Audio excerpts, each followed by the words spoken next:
नमस्कार दोस्तों, स्वागत है आप सभी का आपके YouTube चैनल शिक्षा शास्त्री में।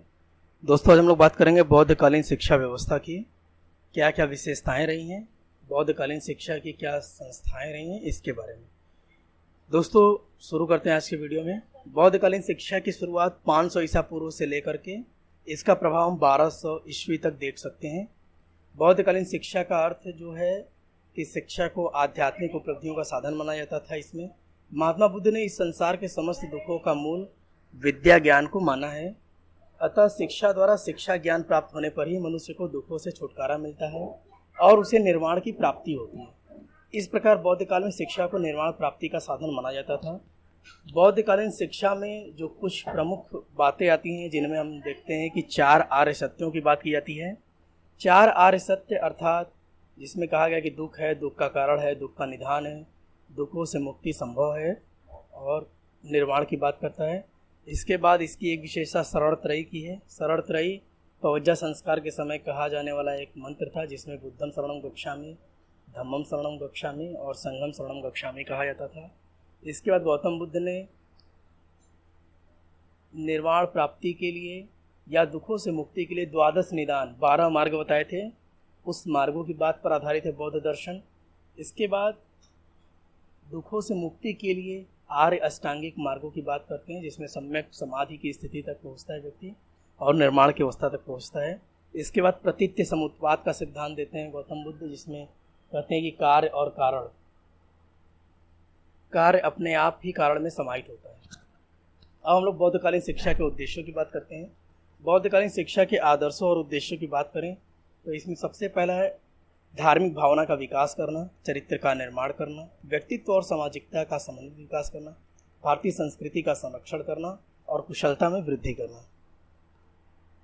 बौद्ध शिक्षा का विकास बौद्ध धर्म के प्रचार और प्रसार के उद्देश्य से ही हुआ था। बौद्ध शिक्षा बौद्ध संघों में होती थी। इसका सर्वप्रथम उद्देश्य धार्मिक शिक्षा को प्रगाढ़ करना था। इसके लिए धर्म ग्रंथों का पाठ, दैनिक प्रार्थनाएं, ध्यान आदि किया जाता था। बौद्ध धर्म में भी आध्यात्मिकता की स्थिति प्रमुख थी। विद्यार्थी के आत्मा का विकास किया जाता था। इसके साथ ही उसके चरित्र निर्माण पर बल दिया जाता था। उसको 10 आज्ञाओं का पालन करना पड़ता था। अगर इसका पालन नहीं करने पर उसे संघ से निष्कासित कर दिया जाता था। बौद्ध संघ विहारों में जनतांत्रिक व्यवस्था हुआ करती थी। व्यक्तित्व पे पूर्ण विकास का अवसर मिलता था। बौद्ध धर्म अन्य श्रद्धा में विश्वास नहीं करता था। प्रत्येक व्यक्ति को विस्तृत ज्ञान दे करके उसके विकास किया जाता था, उसके विवेक का विकास किया जाता था। छोटे से छोटे भिक्षु को अपने विचार व्यक्त करने की स्वतंत्रता थी। साथ ही बौद्ध धर्म भातृत्व भावना में विश्वास करता था। इसलिए विद्यार्थी में विनय और आत्मानुशासन का विकास किया जाता था। उसके सामाजिक गुणों पर भी उचित ध्यान दिया जाता था। इसके साथ ही बौद्ध धर्म एवं भारतीय संस्कृति का संरक्षण और प्रसार करना इसका एक उद्देश्य था। बौद्ध शिक्षा केंद्रों में बहुत बड़ी मात्रा में साहित्य की रचना की गई। समस्त प्राचीन नवीन साहित्य के संरक्षण के लिए बड़े बड़े पुस्तकालय बनाए गए, जिसमें सैकड़ों व्यक्ति रात दिन पुस्तकों की प्रतिलिपियां तैयार करते थे। भारतीय संस्कृति चिरकाल तक सुरक्षित रही। इसका एक अनिवार्य कारण बौद्ध धर्म का प्रसार और प्रचार था। बौद्ध शिक्षा प्रणाली में देशाटन शिक्षा का एक अनिवार्य अंग था। बौद्ध भिक्षुक देश से दूर धर्म प्रचार के लिए जाते थे और भारतीय संस्कृति का भी प्रचार करते थे। इसके साथ ही बौद्ध धर्म सामाजिक कुशलता में वृद्धि करने के लिए भी जाना जाता है। बौद्ध शिक्षा केवल भिक्षुओं के लिए थी प्रारंभ में, परंतु बाद में सांसारिक शिक्षा भी प्रारंभ हो गई थी। अतः विद्यार्थियों को विभिन्न व्यवसायों की शिक्षा दी जाती थी। इस काल में कला कौशल और उद्योगों का अपूर्व विकास हुआ था। समाज अत्यधिक संपन्न था। अतः बौद्ध शिक्षा सामाजिक कुशलता में वृद्धि करने में सफल रही। अब हम लोग बौद्धकालीन शिक्षा संगठन और शिक्षा संस्थाओं के बारे में बात करते हैं। प्राथमिक शिक्षा के बारे में अगर बात करें तो प्राथमिक शिक्षा 8 वर्ष की अवस्था से पवज्जा संस्कार के बाद प्रारंभ होती थी और 12 वर्ष तक चलती थी। प्रवेश के समय बालक बौद्ध धर्म और संघ की सदस्यता स्वीकार करता था। बालक के लिए विहार में रहना अनिवार्य होता था। यह शिक्षा निःशुल्क थी। इसका उद्देश्य व्यावहारिक था। अगर उच्च शिक्षा के संबंध में बात करें तो उच्च शिक्षा 20 वर्ष की अवस्था में उपसंपदा संस्कार के पश्चात प्रारंभ होती थी और जीवन पर्यंत चलती थी। बाद में जीवन भर का बंधन समाप्त हो गया था। उच्च शिक्षा के लिए विहार में रहना अनिवार्य था। उच्च शिक्षा का उद्देश्य उच्च कोटि का मानसिक अनुशासन विकसित करना था। शिक्षा संस्थाओं के संबंध में बात करें तो सबसे पहले आता है विहार। विहार में बौद्ध संघ में अनेक मठ और विहार होते थे। इसकी स्थापना बौद्ध राजाओं अथवा धनी अनुयायियों द्वारा की जाती थी। एक विहार में हजारों भिक्षुओं के रहने की व्यवस्था होती थी। गुरु शिष्य साथ साथ रहते थे। भारत में इतिहास में बौद्ध विहार सर्वप्रथम संगठित और सार्वजनिक संस्थाएं थी। प्राथमिक और उच्च शिक्षा के पृथक पृथक विहार होते थे। उच्च शिक्षा विहार विश्वविद्यालयों के रूप में विकसित हो गए थे। इन विश्वविद्यालयों में केवल शिक्षा ही प्रदान नहीं की जाती थी, वरन ज्ञान विज्ञान के प्रत्येक क्षेत्र में उच्चतम शीघ्र शोध और अन्वेषण की सुविधाएं थी। बड़े बड़े पुस्तकालय और विद्वान शिक्षक हुआ करते थे। बौद्ध शिक्षा के प्रमुख केंद्रों के बारे में बात करते हैं। तक्षशिला, जो वर्तमान समय में पाकिस्तान में है। नालंदा, पटना से लगभग 50 मील दक्षिण में है। विक्रमशिला, मगध में गंगा के तट पर स्थित है। वल्लभी, काठियावाड़ के पास स्थित था। नादिया, बंगाल में और उदंतपुरी, मगध में। कांची, दक्षिण भारत में। जगतबेला, बंगाल में और काशी में भी बौद्ध शिक्षा का केंद्र था। अब हम इसके विद्यालय व्यवस्था के बारे में बात करते हैं। बौद्ध शिक्षा का प्रशासन बौद्ध संघ के अंतर्गत होता था। आर्थिक व्यवस्था संस्था के अनुयायियों द्वारा की जाती थी। स्थायी संपत्ति से इनका खर्च चलता था। शिक्षा शुल्क नहीं लिया जाता था, यह निःशुल्क थी। सवास संस्थाएं, बिहार में छात्रावास भी होते थे। नालंदा में उस समय लगभग 4000 छात्र रहते थे। उनकी संख्या, शिक्षकों की संख्या बिहार में एक समय में हजारों में होती थी, परंतु एक शिक्षक के पास 10 या 15 से अधिक छात्र नहीं होते थे। शिक्षण समय के बारे में बात करें, तब शिक्षण शास्त्र, शिक्षण समय, भोजन, निद्रा और नित्य कर्म के समय में अतिरिक्त पूरा दिन होता था। शिक्षण सत्र 12 माह का होता था। आसपास के छात्र अवकाश पर घर जा सकते थे। प्रवेश के लिए कोई जाति बंधन नहीं था। अध्ययन काल 12 वर्षों का होता था। शैक्षिक संस्कारों के बारे में बात करते हैं। पवज्जा संस्कार या बौद्ध शिक्षा प्रणाली का पहला संस्कार था, जो शिक्षा का द्योतक था। बालक केस मुंडाकर, पीले वस्त्र पहनकर विहार के भिक्षुओं के समक्ष माथा टेकता था। 3 बार बुद्धम शरणम गच्छामि, धम्मम शरणम गच्छामि, संघम शरणम गच्छामि का उच्चारण करता था। इसके बाद 10 प्रतिज्ञाएं करता था और इसके बाद उसे बिहार में प्रवेश मिलता था और सामनेर कहलाता था। 10 शिक्षा पदानी, जिसे हम 10 प्रतिज्ञाओं के नाम से जानते हैं, क्रमशः इस प्रकार से थी।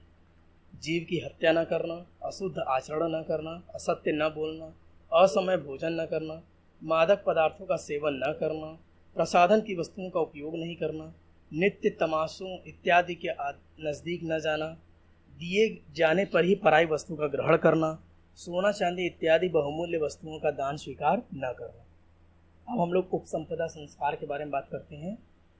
बौद्धकालीन शिक्षा का दूसरा संस्कार उपसंपदा संस्कार था। इसके पश्चात उच्च शिक्षा में प्रवेश मिलता था। यह संस्कार 20 वर्ष की आयु के पूर्व नहीं होता था। 10 विद्वान शिक्षकों के समक्ष विद्यार्थी का परिचय करवाया जाता था।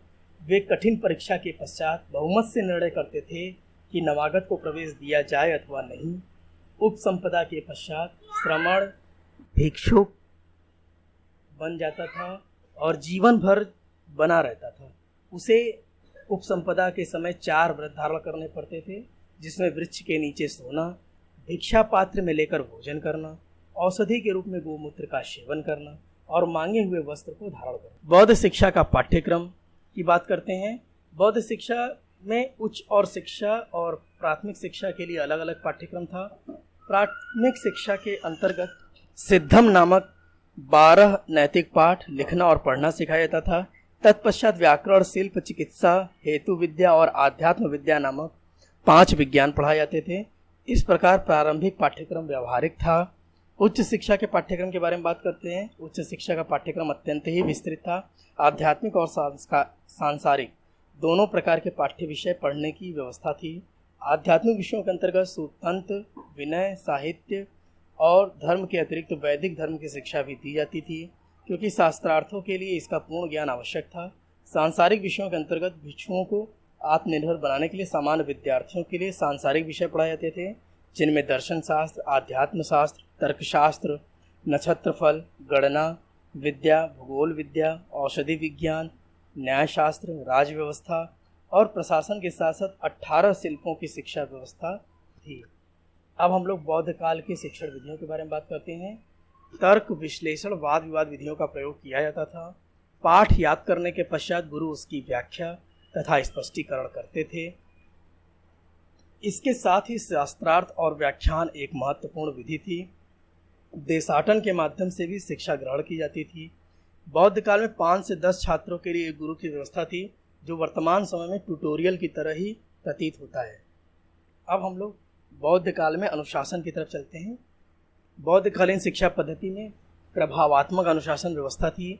गुरु स्वयं अनुशासित जीवन जीते थे। वह महान ज्ञानी, उच्च चरित्र वाले होते थे। 10 नियमों का पालन शिष्य के लिए करना अनिवार्य होता था। बौद्ध मठों के नियमों का उल्लंघन करने पर छात्रों का निष्कासन किया जाता था। नैतिकता के विकास सुनिश्चित करने के लिए आत्मनिरीक्षण एवं स्वदोषानुभूति अनुशासन का पालन करना होता था। अनैतिक आचरण पर प्रतिबंध लगाने के लिए विद्वत सभा अपना अमूल्य योगदान देती थी। अब हम लोग बौद्धकालीन शिक्षा व्यवस्था में गुरु शिष्य संबंधों के बारे में बात करते हैं। गुरु शिष्य संबंध उच्च कोटि का था, परस्पर प्रेम और श्रद्धा पर आधारित था। छात्र के प्रति सद्भाव रखना और गुरु के प्रति श्रद्धा रखना एक पुनीत कर्तव्य था। दोनों में अत्यंत घनिष्ठ संबंध होते थे। गुरु सेवा शिष्यों का कर्तव्य था और गुरु भी शिष्यों के प्रति अपनी जिम्मेदारियों का एहसास करते थे। गुरु छात्र के समस्त क्रियाकलापों की जिम्मेदारी लेते थे। इस प्रकार हम लोगों ने बौद्धकालीन शिक्षा व्यवस्था के बारे में विस्तार से विवेचन किया। मिलते हैं अगले वीडियो में। आपने इस वीडियो के लिए समय दिया, आपका बहुत बहुत आभार।